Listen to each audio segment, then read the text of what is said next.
Bila tidak semua perempuan dikontrak oleh para warga negara asing asal Timur Tengah, maka kencan satu malamlah yang ditawarkan. Dari sinilah praktek prostitusi mulai bermunculan dan menjamur di wilayah ini. Jika praktek ini telah berlangsung sangat lama, maka kemanakah pemerintah? Saya David Silahoy, sampai jumpa.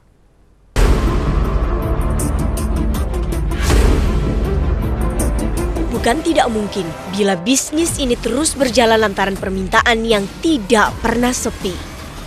Maka orang-orang seperti Rina, sang wanita penjajah cinta ini akan terus bermunculan untuk mencari peruntungan dengan warga negara Timur Tengah. Ya, wanita yang sudah lebih dari 5 tahun berkecimpung di dunia prostitusi ala puncak ini memang memiliki daftar cerita yang cukup panjang bila sudah berurusan dengan warga negara Timur Tengah. Saya pertama menikah dengan Arab umur 18 tahun. Ketika menikah saya tidak bisa bahasa Arab dan saya pertama kali saya menikah sama Arab.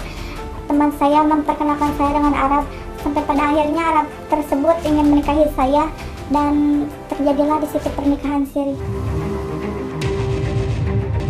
Pernikahan yang dimaksud oleh Rina ini nyatanya tidak dihadiri oleh keluarga ataupun wali hakim yang harusnya menjadi syarat mutlak yang harus dipenuhi dalam pernikahan secara Islam. Rina hanya menyebutkan bahwa ada penghulu yang sudah disediakan oleh Biong kala itu.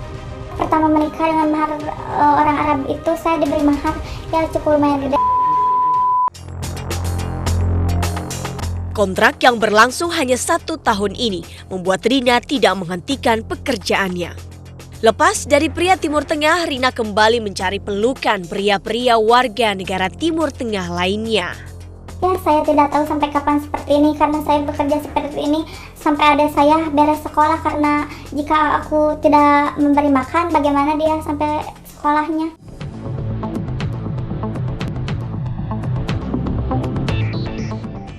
Bayaran yang setimpal dan mulusnya bisnis ini tentu sepadan dengan uang pemulus yang selama ini dikeluarkannya. Menurut Rina, beberapa oknum dari pihak keamanan terlibat sehingga praktek prostitusi yang dijalaninya seakan tidak pernah tersentuh. Ada yang ngumpulin uangnya buat polisi, semua dapat jatah. Biar kalau ada razziaan kita dapat informasi.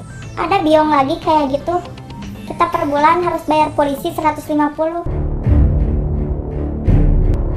Namun pengakuan Rina ini dibantah oleh Kapolsek Cisarua Kompol Musimin SH.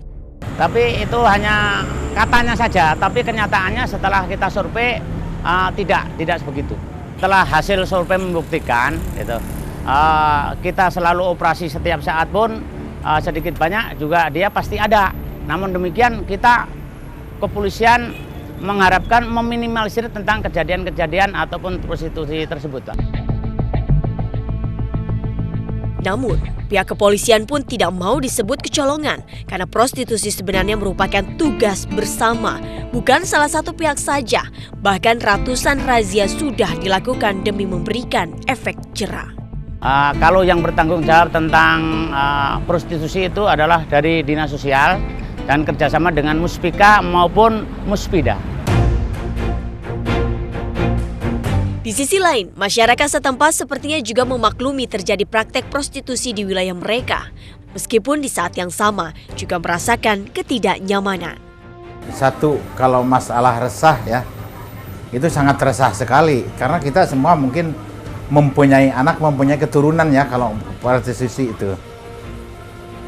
Tapi ya kita nggak nutup kemungkinan kalau di daerah para wisata ini tidak ada prostitusi. Ya Pak ya, nggak mungkin gitu, nggak mungkin kalau kita bisa hilang sama sekali Pak. Kalau resah, sangat resah. Di satu sisi, masyarakat setempat ingin agar praktek prostitusi tersebut hilang dari tanah mereka. Namun di sisi lain mereka takut kalau para turis Timur Tengah tersebut pergi. Perekonomian di desanya menurun drastis. Adanya turis Timur Tengah itu pendidikan pun meningkat. Sampai ada yang sarjana. Alhamdulillah, ambil positifnya. Hal senada juga diungkapkan oleh Ketua Forum Komunikasi Masyarakat Pariwisata Puncak, Nono Harnayadi. Di sini banyak masjid yang dibangun sama mereka, tempat-tempat ibadah untuk orang kita, orang muslim khususnya. Ini kan sangat membantu mengurangi pengangguran, menambah per kapita di sini. Prostitusi ini bagaikan dua sisi mata uang. Di satu sisi menguntungkan, namun di sisi lain memiliki efek buruk bagi masyarakat.